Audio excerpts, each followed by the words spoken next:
আসসালামু আলাইকুম। হে জগতবাসী, আমি নুসরাত জাহান সামিয়া আবার আপনাদের সামনে উপস্থিত হইলাম একটি আলোচনা নিয়ে। আজকে আমি আপনাদের সামনে যে আলোচনাটি করব সে আলোচনাটির হেডলাইন হলো পৃথিবীতে কেউ দরবেশ আবার কেউ ধরেছে বেশ। এই নিয়ে কিছু তত্ত্ব আলোচনা। সর্বত্যাগী অনুরাগী তিনি হন বৈরাগী।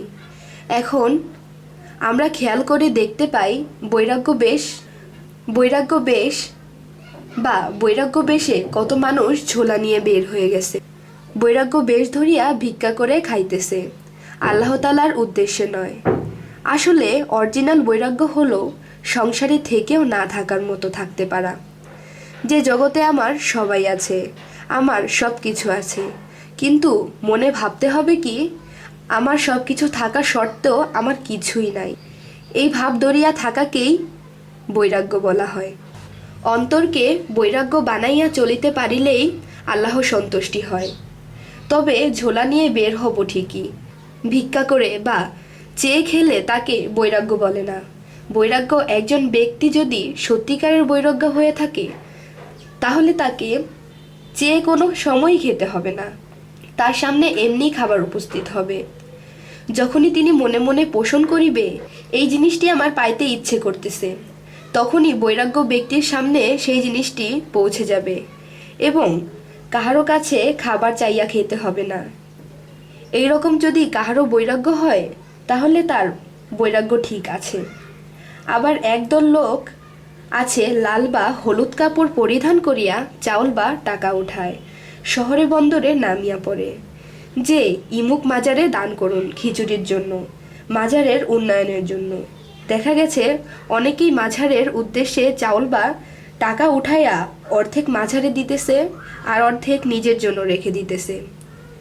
আমি যদি বৈরাগ্য হই তাহলে সবটাই দিয়ে দিব। আর আমি কেমন বৈরাগ্য হইলাম যে আমার জন্য অর্ধেক রেখে দিলাম? তাহলে আমার বৈরাগ্য কখনো হবে না, বরং আমি আরও পাপিষ্ঠ হইয়া যাইব। আরও দেখা যায় যে মসজিদ, মাদ্রাসা, অনেকজন অনেক জায়গায় টাকা তোলে, মাইক ফিট করে বলে মসজিদে দান করলে আপনি কবরে সুখে থাকবেন, আল্লাহ তাআলা সমস্ত গুনাহ মাফ করে দিবে এবং বেহেশত নসিব করবে। আল্লাহর রাস্তায় দান করুন। সারাদিনে রোদে পুড়ে টাকা যা কিছু পায় তাহা অর্ধেক মসজিদ কিংবা মাদ্রাসায় দান করে এবং বাকি অর্ধেক নিজের জন্য রেখে দেয় বা নিজের কাজে লাগায়। আল্লাহর ঘরের কথা বলিয়া টাকা তুলিয়া আমরা নিজেদের কাজেই লাগিয়ে থাকি। এসব আমরা ঠিক করি না, এসব ঠিক না। কেহ সাধুর বেশ ধরিয়া অসাধুর কাজ করতেছে, আবার কেহ মৌলবী মাওলানা সাজিয়া বা তাদের বেশ ধরিয়া আল্লাহর নামে টাকা উঠাইয়া তারা নিজেরাই আত্মসাৎ করতেছে। যাহারা আসল পীর ফকির দরবেশ তাহারা কোনো দিনই টাকা পয়সা চায় না, দিতে চাইলেও বলে না, আর বলে উঠে আমাকে পাপী বানায়ও না।